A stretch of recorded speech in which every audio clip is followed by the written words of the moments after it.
I came back to Don Juan's house hours later in the early afternoon. He was apparently waiting for me. He came up to me as I got out of my car and examined me with curious eyes, walking around me a couple of times. "Why the nervousness?" he asked, before I had time to say anything. I explained that something had scared me off that morning and that I had begun to feel something prowling around me as in the past. Don Juan sat down and seemed to be engulfed in thoughts. His face had an unusually serious expression. He seemed to be tired. I sat by him and arranged my notes. "You forget too easily," he said. "The world is indeed full of frightening things, and we are helpless creatures surrounded by forces that are inexplicable and unbending. The average man, in ignorance, believes that those forces can be explained or changed. He doesn't really know how to do that, but he expects that the actions of mankind will explain them or change them sooner or later. The sorcerer, on the other hand, does not think of explaining or changing them. Instead, he learns to use such forces by redirecting himself and adapting to their direction. A sorcerer, by opening himself to knowledge, falls prey to such forces and has only one means of balancing himself: his will. Thus he must feel and act like a warrior. I will repeat this once more. Only as a warrior can one survive the path of knowledge. What helps a sorcerer live a better life is the strength of being a warrior." This brings us to the last point you must know about a warrior, he said. A warrior selects the items that make his world. Act like a warrior and select the items of your world. You cannot surround yourself with things helter-skelter any longer. I tell you this in a most serious vein. Now, for the first time, you're not safe in your old way of life. Years ago, I told you that in his day-to-day life, a warrior chooses to follow the path with heart. It is the consistent choice of the path with heart which makes a warrior different from the average man. He knows that a path has a heart when he is one with it, when he experiences a great peace and pleasure traversing its length. The things a warrior selects to make his shields are the items of a path with heart. This is your turning point.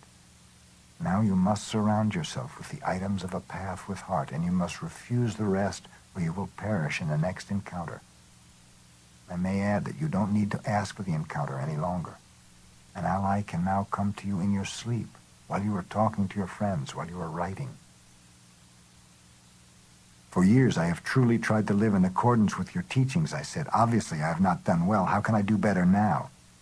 "You think and talk too much. You must stop talking to yourself." "What do you mean?" "You talk to yourself too much.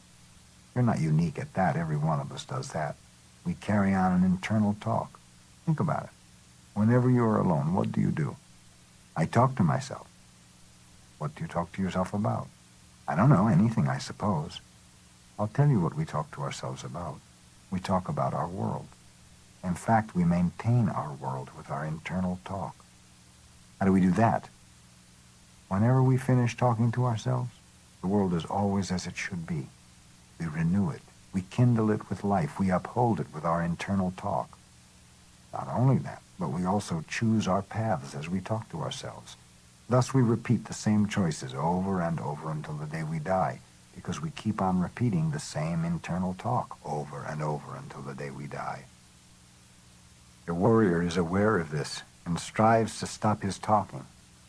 This is the last point you have to know if you want to live like a warrior. How can I stop talking to myself? First of all, you must use your ears to take some of the burden from your eyes. We have been using our eyes to judge the world since the time we were born. We talk to others and to ourselves mainly about what we see. A warrior is aware of that and listens to the world. He listens to the sounds of the world. The world is such and such or so and so only because we tell ourselves that that is the way it is. If we stop telling ourselves that the world is so and so, the world will stop being so and so. The world is incomprehensible. We won't ever understand it. We won't ever unravel its secrets. Thus, we must treat it as it is, a sheer mystery. An average man doesn't do this, though. The world is never a mystery for him, and when he arrives at old age, he is convinced he has nothing more to live for. An old man has not exhausted the world. He has only exhausted what people do. But in his stupid confusion, he believes that the world has no more mysteries for him. What a wretched price to pay for our shields. A warrior is aware of this confusion and learns to treat things properly. The things that people do cannot under any conditions be more important than the world. And thus a warrior treats the world as an endless mystery, and what people do as an endless folly.